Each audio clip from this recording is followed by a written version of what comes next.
I'm going to give a brief overview of Judy Thompson's essay, A Defense of Abortion. In this paper, she argues that women should have a right to abortion because they have a right to their own bodies. Essentially, she says that if another person wants to use your body or needs to use your body to stay alive, they don't have a right to it. It's kind of you to offer your body to them for them to stay alive, but they don't have a right to your body in the same way that you have a right over your own body and how you use it. So, the way that she makes this argument is to use a series of analogies. And this is what makes this paper so famous, is because throughout the essay, she has some fantastical examples, at least some people think, of what are analogies to different pregnancies and circumstances of pregnancy.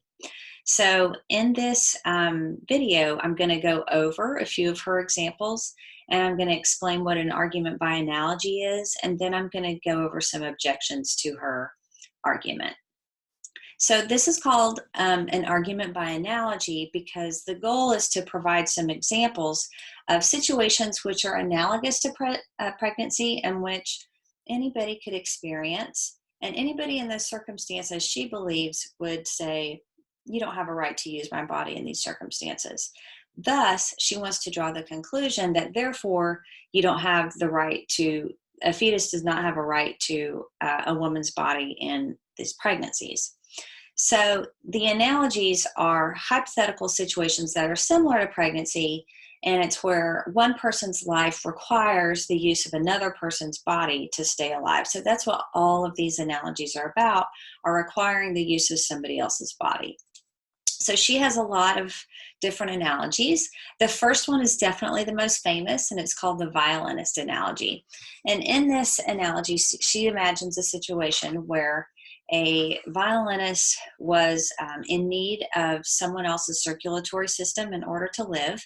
And she imagines that you, dear reader, were captured in the middle of the night, and you find yourself woken in the hospital, and you wake up and you're attached to another person with all these medical instruments, and you are keeping this person alive, but you didn't consent to do that. And so she says, are you required to stay hooked up to this person now that you're keeping this violinist alive? You're responsible for them and their life, but are you required to stay hooked up to them? And she says, even if it was for 9 hours as opposed to 9 months, you're not obligated to stay hooked up to them. So her view is that because you didn't consent to this person being attached to you, you are not required to stay attached to them, and they don't have a right over your body in the same way that you have a right over their body, over your own body. So that's the first analogy, and she goes over that analogy in detail in our reading. It's on page 105. She gives a couple of other analogies. The second one, which is pretty popular, is about imagining that you're trapped in a house with a rapidly growing child. This is on page 107 in the reader that we're using. And in this scenario, she says, if you're trapped in a house with a rapidly growing child and you're trying to save your life, then you're allowed to kill the child in order to save yourself. And she says that it's because it's your house. And then again, imagining that this is your body. So you can again ask yourself the question, what kind of pregnancy is this analogous to? The answer has something to do with, a fetus that is somehow toxic, or pregnancies where the woman might die from keeping the pregnancy. The third analogy that she talks about is this really funny one where she talks about Henry Fonda. Henry Fonda is like a really famous actor back in the early 70s. So if you don't know who he is, he's actually Jane Fonda's father, but it's like imagining Brad Pitt. So she says, imagine you're sick unto death, you're going to die, and the only thing that's going to save you is if Henry Fonda comes and actually touches your fevered brow with his hand. And that's what's going to keep you alive. And she says, is Henry Fonda morally obligated to fly out from the West Coast and get attached to your body? Of course not. As much as we all would like that, if that was the one thing that was going to save us, then, it would be nice for Brad Pitt to come and touch my fevered brow, but he's under no moral obligation to do so. Therefore, the conclusion is you're under no moral obligation to stay attached to a fetus that you do not want to be attached to. The fourth analogy that she uses, the Henry Fonda example was on page 108. The fourth analogy is on page 109 in our reading, and that one's about a box of chocolates that you share with your brother.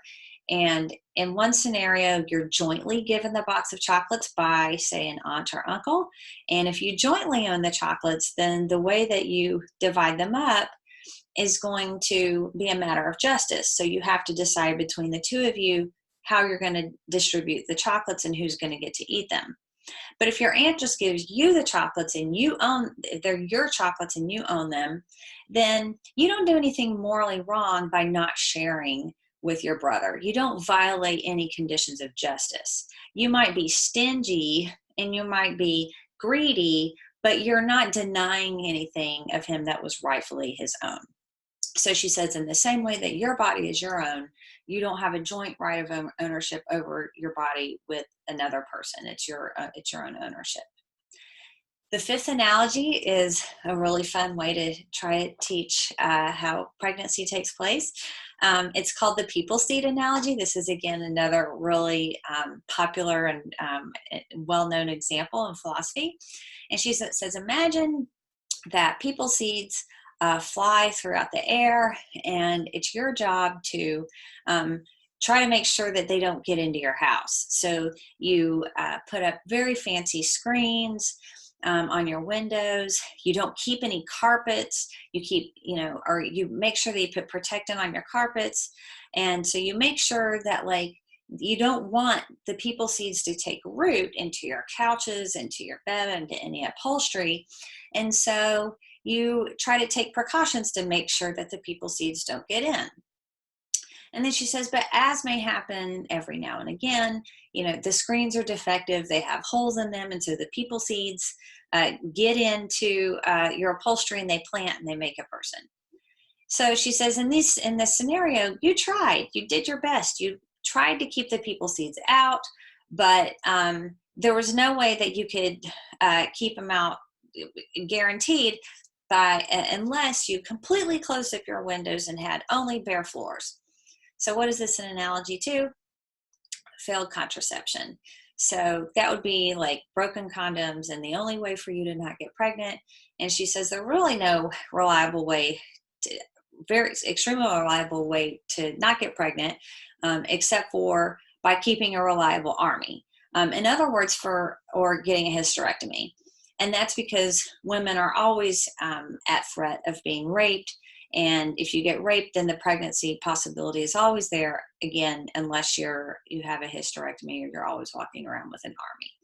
So those are her analogies. And her conclusion is that if somebody needs your body to live, it doesn't mean that you're morally obligated or required to share your body just to keep them alive. It would be nice of you to do it, but you're not required to do it.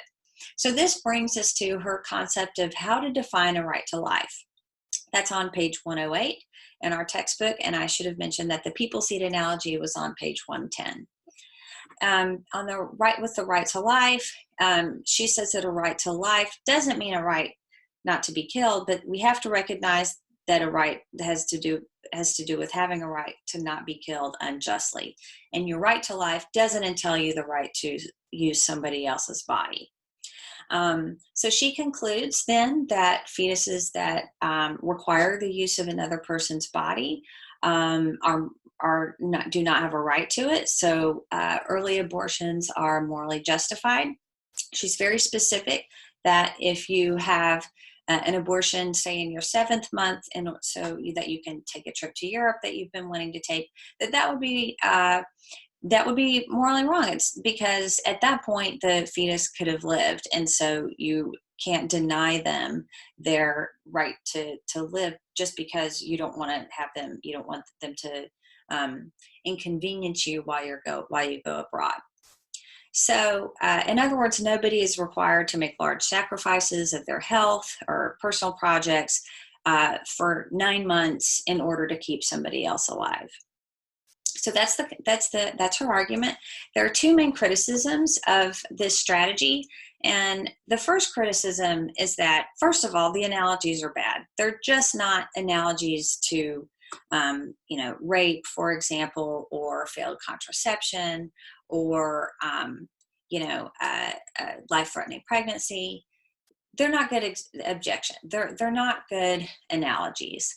So one way that people try to fix this essay is by trying to fix the analogies and try to change them so that they are more analogous to pregnancy. So you try to change the conditions to make it to where the analogy does fit, and so it is a more appropriate similarity between the two circumstances.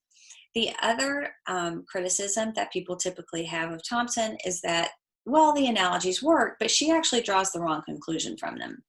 So you might argue, sure, the violinist analogy is a good analogy to, say, rape, but she draws the wrong conclusion. You are actually morally obligated to stay attached to the violinist. And if any of us were attached to the violinist, we would be morally obligated because now their life is contingent on ours. And so we are obligated to share our bodies. So that would be a second criticism. And you could do that with all the other analogies as well, to give a criticism that says that the analogy works, but she draws the wrong conclusion. So I'll leave it to you to determine whether these are good analogies or bad analogies, and how we can make them better so that they are better similarities to pregnancy, or whether they don't work at all. Thanks.